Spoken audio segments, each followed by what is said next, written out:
Good morning, students.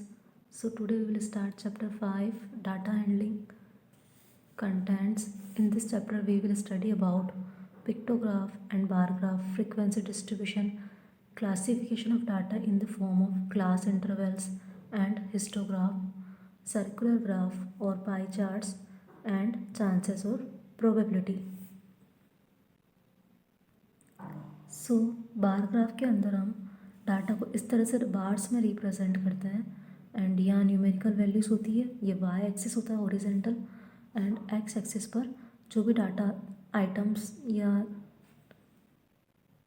जिस भी factor को हमें रिप्रेजेंट करना होता है उनको शो किया जाता है.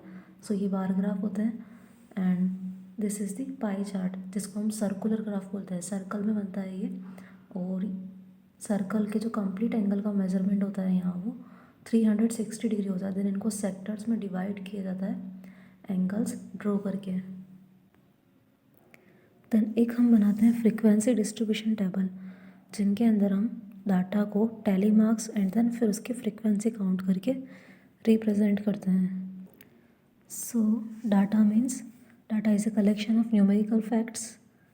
Then discrete data and continuous data. So discrete data means like runs scored in a match जिनको हम काउंट कर सकते हैं जिनकी वैल्यूज़ को. एंड कंटिन्यूस डाटा इस means like edges wait.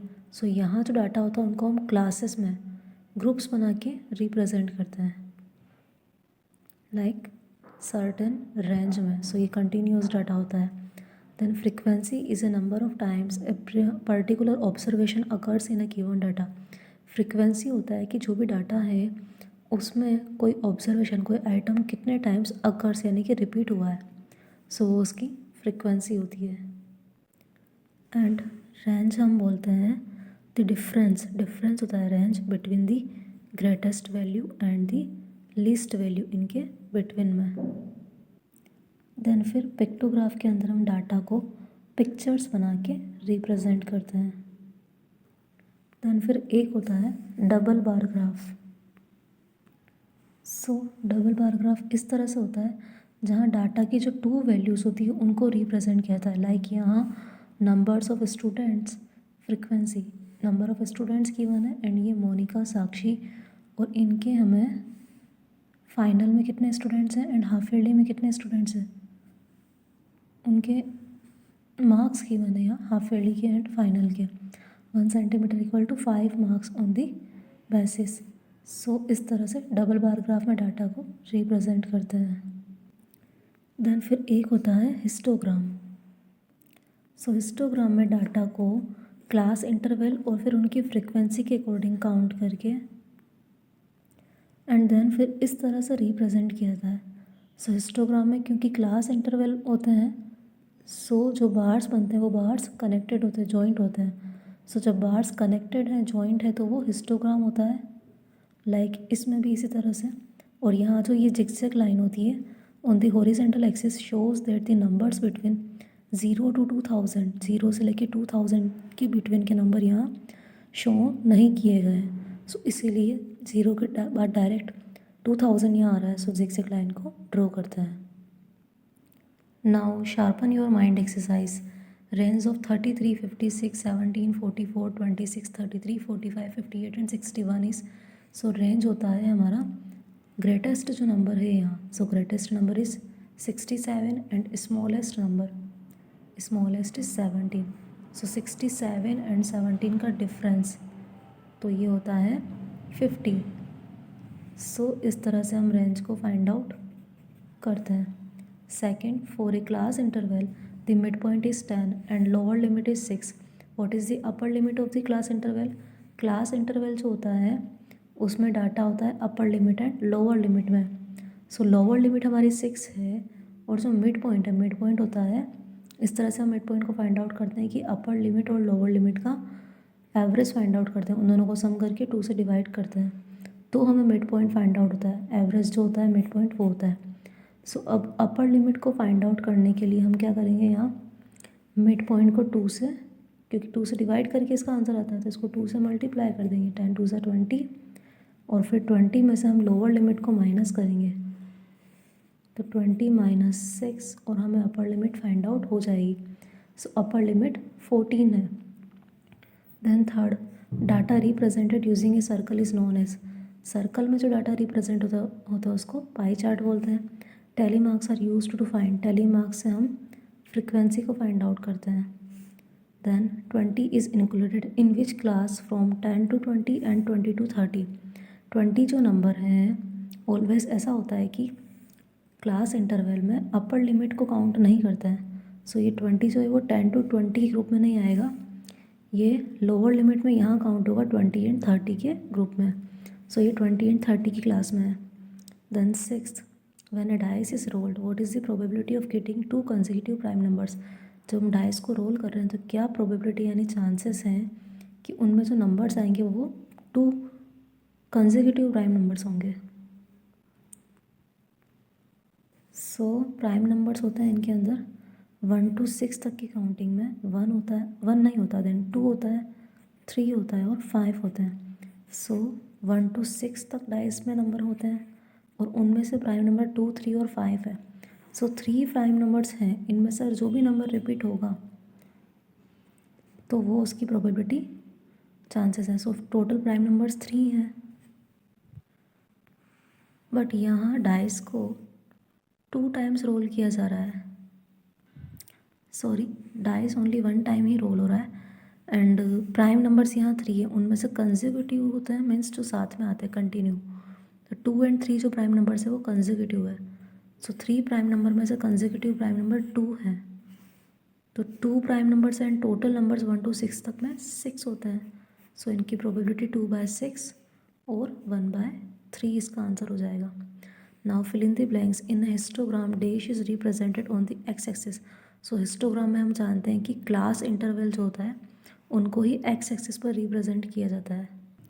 Like यहाँ क्लास इंटरवल है और ये फ्रिक्वेंसी है. सो हिस्टोग्राम में एक्स एक्सिस पर क्लास इंटरवल ही है 0 to 8, 8 to 16. And second, in histogram dash is represented on the y axis. So y axis में फ्रिक्वेंसी को रिप्रेजेंट किया जाता है. लाइक ये फ्रिक्वेंसी है यहाँ एंड वही फ्रिक्वेंसी या नंबर ऑफ स्टूडेंट्स राइट करके एंड देन उनको शो किया है 0 to 8 क्लास इंटरवल में 5 स्टूडेंट्स हैं. Then third, numbers can be represented by a bar chart और अ पाई ग्राफ. नंबर्स को हम या तो बार चार्ट बार ग्राफ में या फिर पाई ग्राफ में रिप्रेजेंट कर सकते हैं. Fourth, a pie chart represents the relationship of the whole of the part. Pie chart के अंदर होल जो थिंग होती है पूरा सर्कल उनमें पार्ट्स को रिप्रेजेंट किया जाता है. Then fifth, a dash is result of an experiment is called a outcome. So a particular result of an experiment. Experiment means अगर कोई इवेंट हम अकर करते हैं, जो भी एक्सपेरिमेंट करते हैं तो उनका जो आउटकम होता है वो आउटकम होता है उनका particular result. Now true false. Probability of an event may be less than 0. किसी भी इवेंट की प्रोबेबिलिटी 0 से लेस यानी नेगेटिव हो सकती है या सो नेगेटिव प्रोबेबिलिटी नहीं होती है. 0 हो सकती है बट नेगेटिव 0 से लेस नहीं होती है. सो इसका आंसर फॉल्स है. Second, in a pie chart a whole circle is divided into sectors. Pie chart में होल सर्कल को हम सेक्टर्स में पार्ट्स में डिवाइड करते हैं. So yes true. The sum of central angles of a sector in a pie chart is 360 degree. Yes. So true. Class mark of a class is the mid value of its upper limit and lower limit. Class mark जो होता है वो mid value होती है upper limit और lower limit का. So yes, किसी भी क्लास की मार्क यानी उसका मिड वैल्यू ही उसको रिप्रेजेंट करेगा. Then fifth, the sum of all elementary events of an experiment is 1. जितनी भी एलिमेंट्री इवेंट्स होती है उन सभी का सम 1 होता है. सो यस, और इसका आंसर भी ट्रू है. Then matchups. And first, representation of grouped data graphically is called. Grouped data को ग्राफिकली रिप्रेजेंट करते हैं तो उसको हम हिस्टोग्राम बोलते हैं. Second, unorganised and ungrouped data. जो डाटा अनऑर्गेनाइज्ड होता है वो होता है raw data. Then third, difference between upper and lower class limit is known as. So difference को हम क्लास साइज बोलेंगे यहाँ अपर एंड लोअर लिमिट को। Then fourth, the number of times a particular observation occurs in the given data is called. जितने times में कोई observation अकर यानी कि रिपीट होती है वो होता है उसकी frequency. Then last fifth, probability of the sun rising is the east region. So sun east में राइज होगा, ये प्रोबेबिलिटी फिक्स्ड है, तो ये श्योर इवेंट है, इसलिए इसका आंसर है श्योर इवेंट होगा। Okay, now evaluate yourself exercise. And the first question is the height of a rectangle in a histogram shows the. So rectangle में histogram के जो rectangles होते हैं उनकी height, width of the class, upper limit of the class, lower limit of the class and frequency of the class. So frequency show करती है histogram में, जो हम बार्स की height बनाते हैं वो होती है frequency. So D है इसका answer. Then second, a graph showing two sets of data simultaneously is known as। two sets of the data को show करते तो वो डबल बार ग्राफ होता है। Then a coin is tossed 2 times, so the number of possible outcomes is coin को 2 times तक coin toss कर रहा है, तो जो possible outcomes हैं 1 टाइम में toss करेंगे तो 2 outcomes हैं इनके, या तो head या फिर 10। तो 2 coins हैं तो उनके outcomes डबल हो जाएंगे, सो टोटल 4 आउटकम्स हो जाएंगे। Then fourth, a dice is rolled 2 times, the number of possible outcomes is. Dice को 2 टाइम्स रोल कर रहा है तो 1 टाइम में 6 होते हैं आउटकम्स, तो 2 टाइम्स में हो जाएंगे 6 6 36। 6 आउटकम्स कौन से होते हैं, 1 to 6 तक के numbers. Then fifth, in a roll of dice the probability of getting the number 7 is. क्या हम डाइस को रोल करते हैं तो उसमें 7 नंबर आ सकता है क्या, तो 7 नहीं होता है उसमें नंबर, सो इसकी प्रोबेबिलिटी 0 है। Then sixth, listed below are the temperature in degree celsius for 10 days। So what is the range of the data. So range होता है greatest number, so greatest positive numbers में ग्रेटेस्ट है 6 and smallest number negative का 7 होगा। सो 6 and 7 में minus का 7 है, सो इनका डिफरेंस हो जाएगा 6 और माइनस के 7 में डिफरेंस है 13 डिग्री सेल्सियस। हम इस तरह से काउंट करेंगे, 6 में से माइनस करेंगे माइनस के 7 को, तो 6 माइनस माइनस 7 और ये माइनस माइनस प्लस हो जाएंगे, तो 6 + 7 13 डिग्री सेल्सियस। पॉजिटिव नंबर 0 से 6 स्टेप राइट में है और नेगेटिव नंबर 7 स्टेप्स लेफ्ट में है, सो इनका सम 13 डिग्री सेल्सियस हो जाएगा। Then seventh, the sum of all elementary events of an experiment is. Elementary events होती है जो जिनका होना कंपलसरी है, सो उनके एक्सपेरिमेंट्स का सम 1 होता है। Then eighth, in a family of 2 children probability of at least 1 girl is. 2 children है फैमिली में, तो क्या चांसेस है कि उनमें से 1 गर्ल ही होगी, मतलब कि एटलीस्ट मीन्स कम से कम एक गर्ल होगी। सो 2 चिल्ड्रन में या तो ये होगा कि दोनों ही गर्ल हो या फिर 1 बॉय और 1 गर्ल हो, सो एटलीस्ट 1 गर्ल हो इसके चांसेस। अगर 1 बॉय और 1 गर्ल है तो 50% चांसेस हो गए यहाँ। सो या तो वो दोनों चिल्ड्रन गर्ल्स होंगे या फिर उनमें से 1 बॉय 1 गर्ल या फिर दोनों बॉयज़। सो इनकी जो प्रोबेबिलिटी होगी एटलीस्ट 1 गर्ल होने की, अगर दोनों बॉयज़ दोनों गर्ल्स ही हैं और फिर 1 बॉय और 1 गर्ल, तो टोटल 3 चांसेस हो जाते हैं उनके गर्ल्स के होने के आउट ऑफ 4 में से। देन इसलिए इसका आंसर 3/4 है। Now ninth, the probability of getting a multiple of 2 when a dice is rolled. अगर हम डाइस को रोल करते हैं तो क्या चांसेस है कि जो नंबर आएगा वो 2 का मल्टीपल हो। सो 1 to 6 तक की काउंटिंग में 2 के मल्टीपल्स होते हैं, 2 2 2 सा 4 और 2 3 सा 6, 3 नंबर्स 2 के मल्टीपल हैं, इनमें से जो भी नंबर आएगा उनके चांसेस, तो टोटल ये 3 नंबर्स हैं एंड टोटल जो नंबर्स होते हैं डाइस के अंदर वो 6 होता है। सो यहाँ 3 है सॉरी, और इनके चांसेस हाफ हो जाएंगे।